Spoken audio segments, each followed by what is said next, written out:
So welcome everybody, welcome to another episode of The Daily Show. And today I'm in Genetix Gym, awesome place, and I'm here with my good friend, Mr. Solomon. And Yes. we thought we're just going to come up here and then just have a quick chat for the podcast and really talk about everything. And he's somebody I really look up to in terms of work ethic, in terms of physique. He's pretty much like covering everything, but he's a big fella here, you know what I mean? And really like, in the world of bodybuilding, he's one of the few people I actually look up to. And we're here today, as usual. The purpose of this show is to give you value, speak with like-minded people, talk to people who are like up there, who achieve a lot of things. Later on, I will be going in his gym and you will see his trophy. I mean, this guy is the real deal, you know what I mean? He's been how many UKDFBA? How many trophies in total? Let's put it that way, okay? Not a lot. Not a lot. Like I've seen the trophy come up. Yeah, it's quite a lot. It's only about 17. 17. So 17 in a space of how many years? 2 years. So in a space of 2 years, this guy racked up 70 trophies. 17, and that's in bodybuilding competition. That's just the bodybuilding. All natural. So welcome, Solomon. Welcome to the show. And it's an honor, man, to be here. Thank you for having me. So I will let you kind of like give us a little bit the story about you, like quick 1-2 liners, man. All right. Well, in terms of how I started and stuff. Yeah. How do you start with the whole game to the point where now you've got this awesome place here? Oh, it's a long story, but I'm gonna keep it short. Yeah. Keep it short. Obviously, as you know, we started in the same gym, Future Fitness. That's where it all began for me. And I mean, it was a brilliant place, wasn't it? Everyone was amazing. From the reception to the people in there, everyone was amazing. Right, but I started my fitness journey 3 years after I started training, which was I believe I started training at 27. Okay. Like properly, started training properly at 27. 2007. Yeah. Okay. No, not 2007. 27 27 age. years old. Okay. Yeah. So I'm 33 now. Okay. About so, 6 years ago. Yeah. Right. So I've been training 6 years. Yeah. And I was just lucky enough to have a good amount of people that did know how to train. Yeah. And put me in the right direction. Because as you know, a lot of people train and look the same 5 years later. Yeah. But I was lucky enough to have, loads and loads of people, including yourself. I've come to watch you. I mean, the first bodybuilding show I went to watch was you. Okay. Right. And then since then you overtook me. Look at you, probably twice the size of me now. Well, so, you're doing powerlifting, I'm doing bodybuilding, so that's Okay. the difference. But you're killing it. Okay, so I mean, I competed in my first bodybuilding show, UKDFBA, and I thought it was going to be just that one, but it didn't stop. I just got the buzz for it and it just kept going. And the reason I kept going was because it made me accountable for myself. Every year I wanted to make progress, not just beat a number in the gym, not just go to the gym for going to the gym sake. It's just go to the gym with a purpose of killing it. Every workout, every set, every rep, everything counts towards that 1 minute that we spend on stage. Do you know what I mean? You work your ass off, 19 weeks, 20 weeks, whatever amount of weeks prep you're doing, just for that 1 minute on stage. But that's what it is for me. It's not all about winning, like being number one. I mean, it's good, don't get me wrong, shit. And I know how you like to go for that. But, it's always do you know what I'm saying? Yeah. It's always good. But when you got people like, I'm going to give you an example. You already know UKDFA. When you got people like Sam Watts, people like Richard Gizdecki, people like, what's this guy's name? Nigel St. Louis and Adrian Gray. You look at these guys and be like, damn. You step it up. Do you know what I'm saying? So when you get beaten by this kind of people, it ain't about being number one. It's like, I got close, and I got to keep getting closer and closer and closer. Do you know what I mean? Yeah. And that's what bodybuilding is all about. Do you know what I mean? Being the best version of you every single year. Yeah. So you touched on your first show, and how from there obviously you start looking up, and then start competing with the best in the whole game. Absolutely. Now, how are you actually keep pushing yourself? Because I know this game is hard, man. I had my fair share of days. This is pretty hard. How I keep pushing myself? Well, I don't just compete in a natural bodybuilding show. Okay. I've competed in the UK UP, which is not a natural show. I've competed in the UK BFF, which is not a natural show. Okay. I always like to test my limits. Okay. I feel like if I always compete in a natural show, I'm always going to do well because I know what I can do. I know what I'm capable of.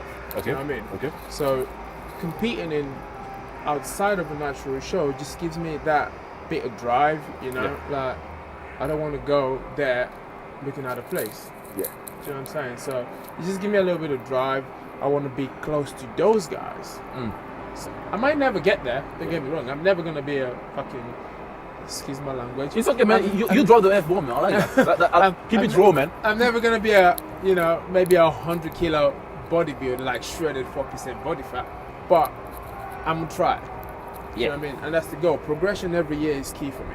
Yeah. You know, every single year, put on a pound of muscle, put on a kilo of muscle, whatever it is that you got to do to get there. You know. So, it's pretty interesting you're saying that, because my next question was about the whole bodybuilding world. Yeah. The natural, the non-tested. Like, what's the whole deal with that? Because I know people will look at you, and I know you personally. They'll be like, "Yo, you're onto something."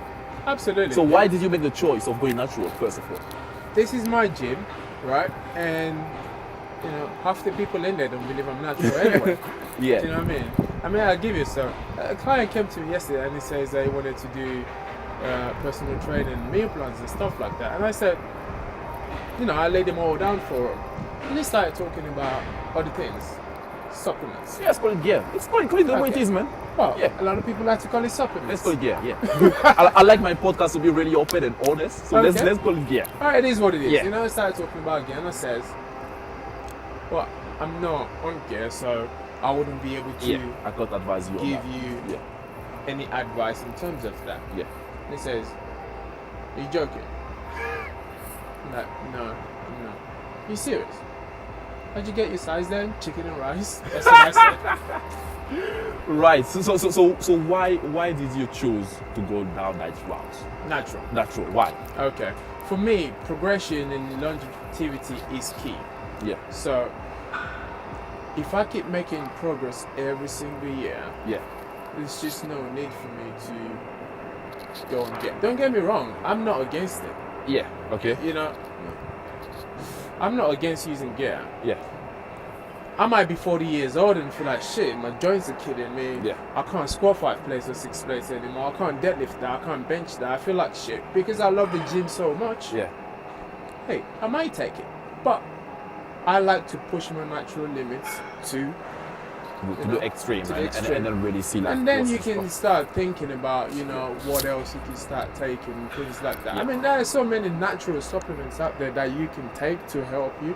It might not be as fast, but I'm not looking for fast results. Yeah, and really good points. You talked about supplements. Yeah. We're going to take a quick break, and I'm going to come back after. I want to know your point of view on supplements. Okay. First of all, from your personal perspective, using them, you obviously being a reseller of supplement, what mistake you see in this whole game? We're going to come back after the break, and then I want to know your point on that. Right. Hey man, when was the last time you've actually been to the gym? Could have been yesterday, could have been today, could have been a few weeks ago.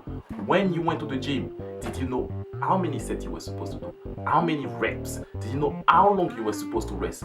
If the answer to any of those questions was no, guess what? I've got you, man. I've got the workout Bible here with me, and this document I've got here is literally going to be a game changer for you. Whether your goal is fat loss, muscle gain, and strength, whatever fitness goal you have, this should be your Bible. And in this document, I've literally put down 4,500 hours worth of workout to cover any fitness goal. All you got to do right now is just grab yourself a copy, because we've got a sick offer, literally 80% off on this. Click the link below and then grab yourself a Bible. So now we're back from the break, and I'm here with Solomon at his gym, Genetix Gym. Really awesome place, really nice place. If you're ever in the Dudley, Stourbridge area, you've got to check it out. I'm going to do a tour of the gym later on. Talking about supplements, man. Like, first of all, what's your take on supplements? My take on supplements are, especially when I have new clients, people that have never been to the gym before. Yeah. I always just advise them, not to take any sort of supplements. Okay. The first thing you should No try whey to do, protein, no creatine, nothing. nothing. Okay. I mean, in your first year of training, your body's going to be very, very responsive to training. Yeah. You know, it's not going to adapt that quickly. Okay. You know what I'm saying? Okay. So in your first year of training, I always say to them, there's no need to take any sort of supplements. Okay. Just keep it food-based. Okay. You know, again, like I mentioned earlier, on progression is key. When you start taking supplements and things like that, yeah, you do get to where you need to be faster, but like I said, again, I'm not looking for fast results. Yes, we want to get as big as possible as bodybuilders, but if you've never trained before, you need to take it step by step. You know, it's like you've just started training and you start doing 5-7 days a week. You're going to kill yourself. Yeah. And then you never come back. So Yeah. supplements for Yeah. me is, you know, in stages. Yeah. When you start training, I believe you shouldn't take any sort of supplements. You should just keep it food based. Everything should come from food. And when you start, everyone's different though. Yeah. So if I have a skinny guy come around to me and he's having about 4,000 calories, for example, Yeah. and he can't stuff any more Yeah. food in, Yeah. yes, that's when you take supplements like whey protein or muscle fuel with carbs in it. Yeah. Do you know what I mean? When you physically cannot eat anymore, that's when supplements come in. Whey protein. Yeah, thank you. I mean, that's the same thing I'm telling my client as well. It's like, you know, when you first start, you don't need that. It's a No. supplement. No. And you look in the dictionary says a supplement supplement is an something. addition to something. Yeah. So get the foundation right. And then Absolutely. when you physically can't, when maybe you're always on the road, you can't actually prep your meal, and it's Yes, hard, absolutely.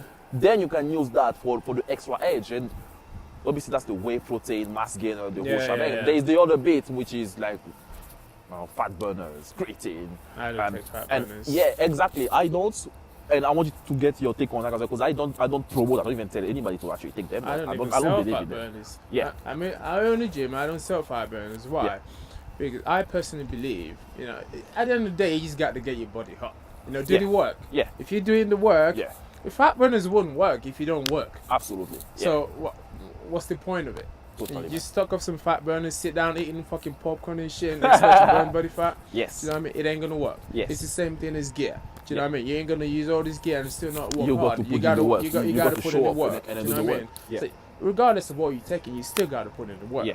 So Yeah. supplements is just there for convenience. Yeah. You know, you finish training, you're going somewhere else, you can't have your meal within 30 minutes or an hour, maybe even 2. Yeah. You know? Again, it's not like, oh, I'm gonna lose all my gains if I Yeah. don't take this supplement right now, if I Yeah. don't eat. No, it doesn't work like that. If your body needs 3,000 calories and you give it 12 midnight, it's gonna take it. Yes, yes, absolutely. know what I mean? That's a very good point, because I think there's a lot of confusion around this thing because of like the heavy marketing behind it. Of, absolutely, absolutely. I mean, absolutely. they got the It's box, understandable. like, yeah, it's not as people are they're in there to make some money. Absolutely. One thing before we wrap up, because I think we're kind of getting close on time now. All right. What's your plan for the future, for the short term, long term, the gym? Man. You, what do you For see the, yourself? for the gym, Yeah. well, my goal for the gym is to, you know, be one of the best gyms around. Yes. Do you know what I mean? Okay. I wanna, and that's always been my goal, to Yeah. somewhere where I can go and just chill, you know, Yeah. like everything I need in one place. I don't gotta go from here, because I need that. I'm gonna Yeah. go to this gym, I'm gonna go to that gym. Yes. So my goal is to make this gym one of the best gyms. Absolutely. In terms of short-term goals for bodybuilding, well, I've got UKDFBA in 14 weeks. UK is the FDA, which stands for United Kingdom Drug-Free Bodybuilding Association. Yeah. Yeah. So I've got that in 14 weeks, Yeah. and then I've got again the UK BFF 2 weeks after Yeah. that. Okay. So, but my goal this year, I've always done it myself, Yeah. right? But I do have a few people behind me this year, and you know, and it's always good to have that second eye, someone to look at you and say, It's great, man. you know, I think a team you makes need a more massive carbs, difference. or Yeah. you need to do more cardio. You know, sometimes when you're doing it by yourself, you can be lean and be like, oh fucking hell, I feel tired today, I'm gonna do it tomorrow. Yeah. But when you gotta be accountable to someone else, Accountability. Yeah. you know, it is what it is. You gotta get Yeah. the job done, right? Yeah. So again, with the UKDFBA, my goal is, I did say before, it's not all about winning, but my goal this year is to win. It's to be number one. Number you know? one, baby. I want Always that every pro day. card. Yeah. Do you know what I mean? Yeah. And you know, maybe compete the WNBF in the Worlds. Why not? And, you know, Why not? long term goal, Why not? will always be places like competing, with the big boys. Yes. In the UK BFF or the PCA, Yes. the really big boys. Now, that's a long-term goal, and I'm not looking to get in there and be number one. Yeah. I'm looking to make baby steps and make progress. Yeah. And that's what it is for me. Yeah. That's bodybuilding for me. Yes. Every year, get me better, get myself better, get myself better, get myself better. So that's really good, man, because it's very interesting to see your perspective on how you break down the long-term goal. Yeah. I'd be like, okay, you know what, I'm going to go from the UK ZFVA to the PCA to the UK BFF to the Olympia and stuff like that. It's like really breaking it down. And one thing you just mentioned as well, which I really want to end on, that is having a team and the accountability makes a massive difference. Absolutely. Even for somebody this size. You know what I mean? Even big Grammys go. Yeah, you know what I mean? Like having people behind you pushing you, because this game, there are days you're like, fuck that, man. Yeah, absolutely. Don't be us. You know what I mean? Absolutely. There are days you I've feel had down. those days. You I've know had what I mean? those days. And when I have those days, sometimes I'm just scrolling through Instagram like, damn, this guy's just front squatting 3-4 plates. Yeah. I gotta get my ass back in the Yeah. gym and kill Yeah. some workout. Yeah. Do you know what I mean? So Yeah, and you use it's social always media good. for a positive lift off. You be Oh, like, absolutely. I need to get my ass in gear again. Absolutely. And that's really good, man. Absolutely. Rose, it's been a pleasure, man. It's been a pleasure having pleasure Solomon having you. here at his awesome gym. I'm going to go in there now and obviously show you what this gym is about. This is an awesome place, man. And I've been there from day one, literally. Yeah. And this is an awesome place. You've got to check it out. Genetix Gym. I'll link up the website somewhere in this podcast, on this video as well. And be sure to follow Solomon as well. I'll put your Instagram down, like the whole shebang. Check in the description. And yeah, man, bro, it's been a pleasure, man. It's been a pleasure, My bro. man.